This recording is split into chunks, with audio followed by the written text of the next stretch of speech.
Hey guys, in today's video, I'm finally going to be getting started on my rear bumper and tire carrier for the Spooky Jeep. If you're new here, welcome to the channel and don't forget to subscribe. So I've thought about adding a question of the day in my videos. So today's question is, when you go off-roading, do you usually go by yourself or in a group? And about how many people do you normally go with? Leave your answer down in the comments section below. So I've been talking about building a rear bumper and tire carrier for my XJ here ever since I got it. I was so certain I would have had it done long before now. When I painted my XJ, I didn't even bother masking off the bumper or even painting the bumper. Just left it the way it was because I knew that I would be changing it soon. And I'm here months and months and months later, and I'm finally on it. Now I am planning on building a rear bumper with a tire carrier and integrated hitch, but I think I'm going to do a dual swing. I just haven't figured out how I'm going to do it yet, but I'll kind of figure it out as I go. So first things first, I'm going to go ahead and hop on here and remove my bumper as well as my hitch, slap some steel up there and see how it looks and how I want to do things. Now because the original bumper was not designed to handle any stress or load, it just bolted right to the back of the body here, right into this sheet metal. Now because I am going to be building a solid bumper that's going to have recovery points, a hitch, and a tire carrier, the original mounting location just will not suffice for what I'm going to be doing. Now there's an easy way to remedy this. What I'm going to do is notch out this section right here that actually goes into the frame rail. That way I can slide a piece in there and it's going to mount to the frame basically the same way that the nut strip does. Now because of this, I'm also going to be removing this factory nut strip. It just has a couple of rivets holding it in place, and I'm going to pull it out. And then I'm going to go ahead and open up this hole.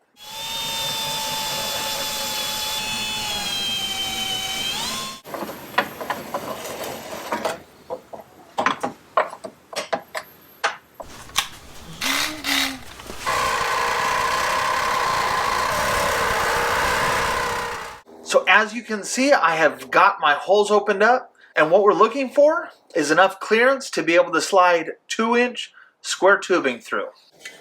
And I think that that'll work just fine.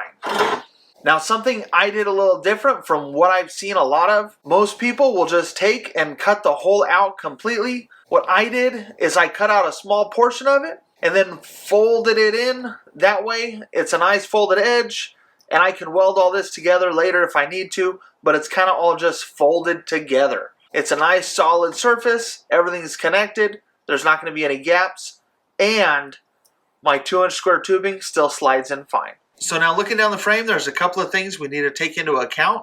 Now it's kind of hard to see, but you'll notice that that shackle bolt sticks out a little bit, so we're going to need to make sure we make clearance for that. And then all the way towards the back there, that is a little plate that's there, but there's also a lip where it's kind of dimpled in the frame. That's going to be our stopping point. Now on the passenger side on mine, the nut strip went over that little hump, and that was actually part of the mount for the exhaust. So now what I'm going to do is kind of roughly figure out how long my brackets need to be. All I'm going to do is go ahead and shut my hatch and measure about where I want things to sit. So I'm looking at about 4.5 inches just outside to this outer edge. Ooh, I need to take into account for all my other things I got going on back here. So let me revisit this. Give me just a second, because I don't necessarily want to remove this because, I mean, it's aesthetic. It's supposed to be there. So I've got things kind of just set up here for kind of like a mental representation. So my issue is I want to make sure that it's close enough that it looks good, but at the same time, I need it far enough back that if I come straight up off of my bumper with my tire carrier, it's going to clear this trim piece here. Because I do want to keep it there. I think it's important. I mean, it's important. It belongs to the Jeep. Anyway, so I'm having a hard time figuring out where I want it to sit. I feel like in order for it to sit this far back, it's really far behind the door. But if I do that, I can always kind of shore this up later with some trim or a piece of plastic or even some of this 1/4-inch strap. I don't know, I guess the worst that can happen is I tack it all together and I hate it and I got to trim it down, right? Let's go ahead and go in at 6 off of that edge. And we'll see where we lie. Now where I'm measuring is off of the bolt face, where the bolt would go through for the stock bumper location. I'm just measuring off of that to my bar I have here so that I kind of have a nice even area here. So if I were to go 6 inches off of that, it puts me really close, and I think I can live with it. So what I'm going to do now is measure just past that 4th bolt hole location, add 6 inches to it, and that's about how long I need my bumper mounts to be.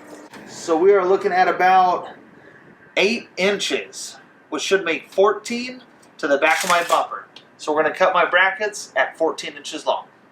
Now for my brackets, the steel that I'm going to be using is 2-inch square tubing and 3/16 thickness. Now I know I want my brackets to be 14 inches long, so what I'm actually going to do is go ahead and cut a piece at 17 inches, and I'll show you why here in just a second.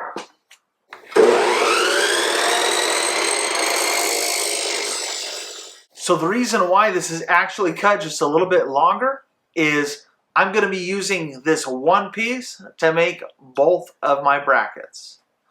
So what I'm going to start out by doing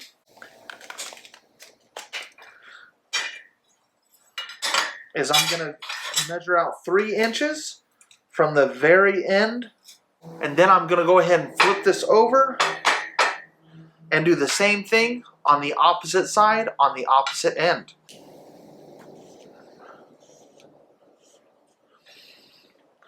Now that I have that marked, I'm going to take and carry over that marking onto the sides about 1/2 inch.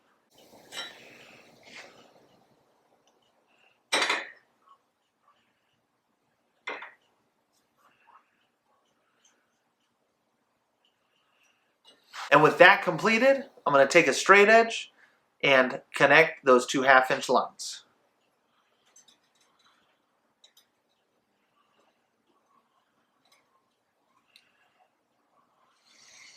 And that is where we're going to want to cut. And that should leave me with my 14-inch bracket.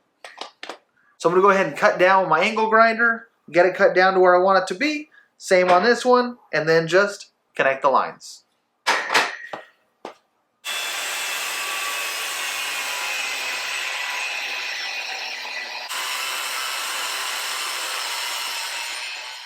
And just like that, I have my 2 brackets.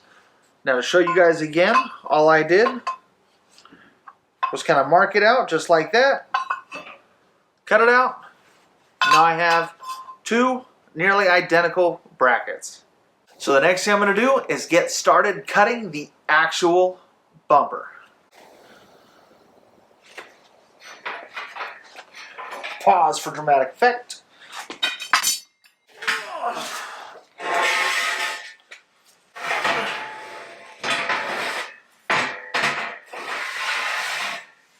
Now this here is 2-inch by 4-inch rectangular tubing, and it is 3/16 or 0.188 inches thick.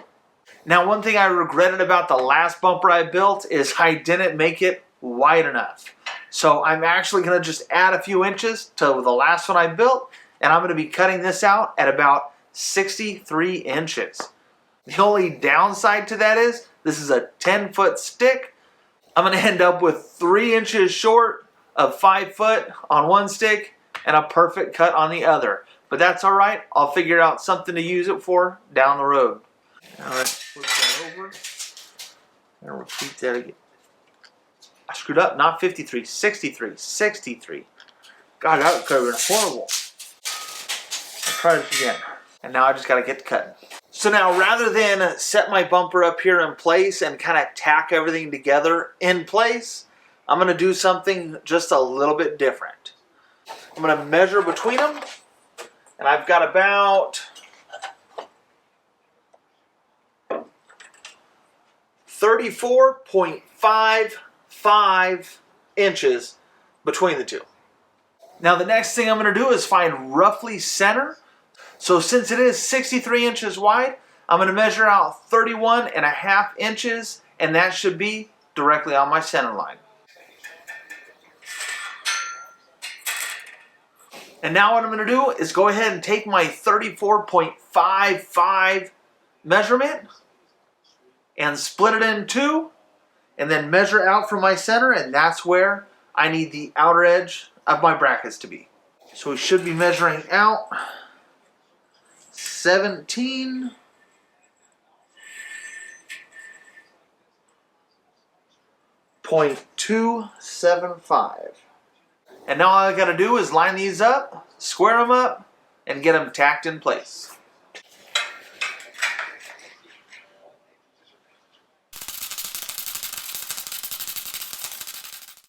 Now it's time for a test fit.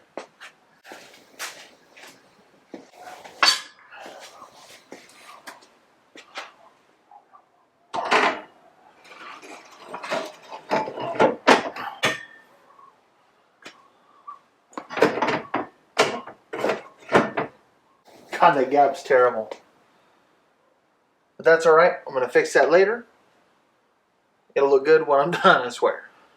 Alright, so next up, I need to line this up exactly where it's going to be mounted. And then go ahead and mark my holes up from underneath. Go ahead and measure my 6 inches off of that bolt there.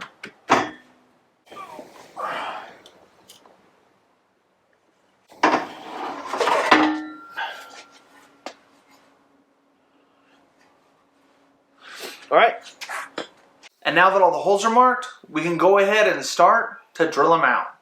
Now the hardware I'm using for these are some 1/2 inch bolts. So I'm going to go ahead and step up just over a 1/2 inch, just enough to accommodate that 1/2 inch bolt with a little bit of play.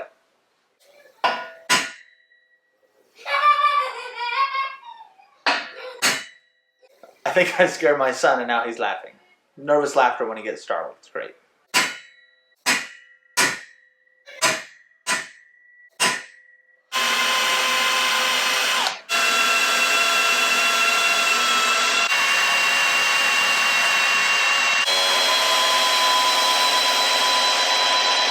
So now with all my holes drilled, what I'm going to do is I'm going to make my own nut strip out of my brackets here. I'm going to go ahead and take an old bolt, poke it on through, thread it down, tighten it, and then weld my nut in place, and then back off my bolt and repeat and repeat and repeat until all my nuts are welded onto my brackets. That way it's a permanent solution, and if I ever need to remove it, all I got to do is pull my bolts out and I'm good to go.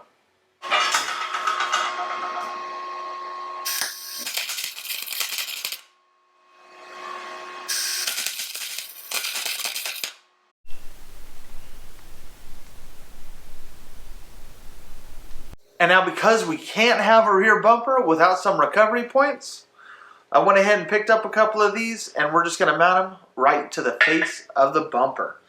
Now you do want to make sure that you mount these kind of centered where your bracket is on the frame. It gives you the strongest point. That way there's no stresses, no tweaking, no twisting.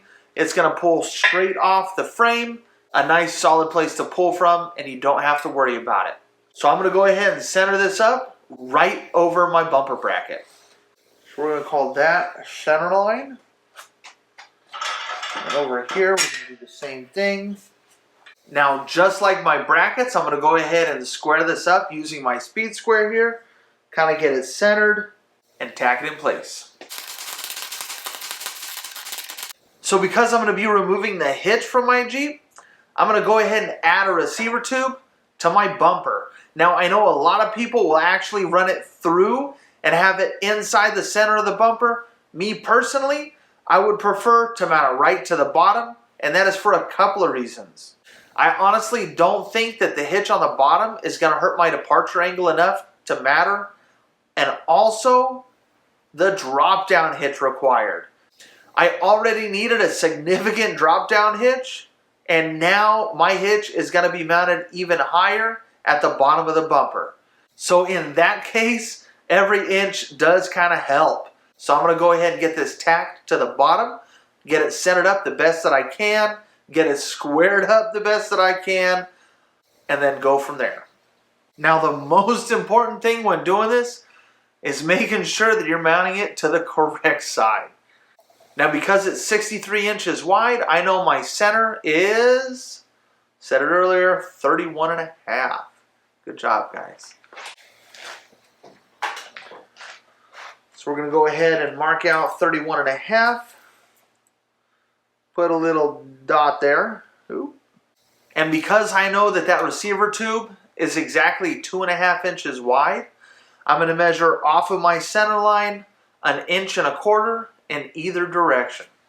And now this gives me a perfect baseline. I just got to make sure that it's right in between those two lines and then square it up with my speed square, tack it in place. So I did put a lot of thought into where my hitch is going to sit sticking off the back of the bumper. And the original hitch is 3 inches from the tube. So I'm going to kind of do it right at 3 inches. Now it does stick out kind of far, but it gives me a really nice spot to be able to reach and get my pin in and out without having any hassle of the bumper. Now I haven't completely decided how I want to fully secure the hitch to the bumper. I might use a piece of angle up here, maybe a plate back here. I'm not 100% sure yet, but I guarantee I'll figure it out. But I'm going to go ahead and think on it, and then I'll show you guys what I come up with in another video. So now I'm going to go ahead and throw this on the Jeep and see how it looks.